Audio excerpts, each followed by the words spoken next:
మల్కాజ్గిరి. రేవంత్ రెడ్డి గతంలో ప్రాతినిధ్యం వహించిన పార్లమెంట్ స్థానం. ఇప్పుడు ఈటెల రాజేందర్ గారు ఎంపీగా ఉన్నారు. ఇక్కడ ఎమ్మెల్యేగా మర్రి రాజశేఖర్ రెడ్డి గారు ఉన్నారు. సో అసలు ఏం జరిగింది? మల్కాజ్గిరిలో ఎమ్మెల్యే మర్రి రాజశేఖర్ రెడ్డి అధ్యక్షతన ఆదివారం నిర్వహించిన బీఆర్ఎస్ రజతోత్సవ సభ సన్నాహక సమావేశంలో మాట్లాడుతున్న కేటీఆర్, ఎమ్మెల్సీ చెంబిపూర్ రాజు, బీఆర్ఎస్ నేత రాగిడి లక్ష్మారెడ్డి రేవంత్ను నమ్మి తెలంగాణ ఆగం, అసంబద్ధ హామీలతో సంక్షోభంతో ప్రజల జీవితాలు, మోసకారి కాంగ్రెస్ను నమ్మితే రోల్డ్ గోల్డ్ కూడా రాదు, రాష్ట్రంలో రేవంత్ తప్ప వేరే వారెవరు కూడా సంతోషంగా లేరు, తెలంగాణపై కేసీఆర్కు ఉండే ప్రేమ ఢిల్లీ పార్టీలకు లేదు, ఇక ఎన్నిక ఏదైనా ఆ పార్టీలకు కర్రగాల్చి వాత పెట్టాలి.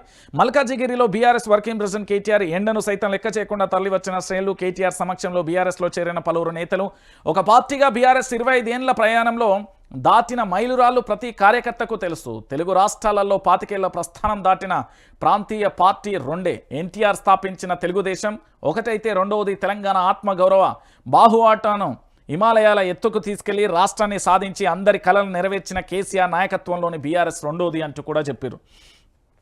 సరే, మొత్తానికి బీఆర్ఎస్ పార్టీకి సంబంధించి రజతోత్సవ సభ ఏదైతే ఉందో 25 సంవత్సరంలోకి అడుగు పెడుతున్న తరంలో వరంగల్ జిల్లాకు సంబంధించి ఎలకతుర్తికి సంబంధించి ఆ ప్రాంగణంలో ఏర్పాటు చేసేదానికి ప్రతి నియోజకవర్గాలకు సంబంధించి అక్కడ కేసీఆర్ పూర్తి స్థాయిలో సమీక్షా సమావేశం చేయడం, ఇటు కేటీఆర్కు సంబంధించి నిన్న మల్కాజ్గిరికి సంబంధించి రావడం, దాంతోపాటు ఇక్కడ పూర్తి స్థాయిలో కూడా చాలామంది కూడా నిన్న భారతీయ జనతా పార్టీని, కాంగ్రెస్ పార్టీని వీడి బీఆర్ఎస్ పార్టీలో చేరిన ఆ దృశ్యాలు కూడా మనం చూసాం.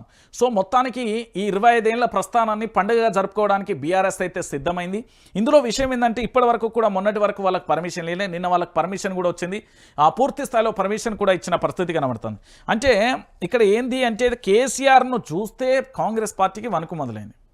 2 జాతీయ పార్టీలను ఒక సామాన్యుడు, అది ఒక ప్రాంతీయ పార్టీకి సంబంధించిన వ్యక్తి పోరాటం చేస్తున్నాడంటే దాని వెనుక ఎన్ని కుట్రలు కుతంత్రాలు దాగి ఉన్నా ఎదురొడ్డి నిలబడ్డాడు కేసీఆర్ అంటే నిజంగా గ్రేట్. అసలు 25 ఏళ్ల ప్రస్థానానికి నిజంగా సెల్యూట్ చేయొచ్చు అండి, ఎందుకంటే అంత గొప్పగా ఉంటుంది.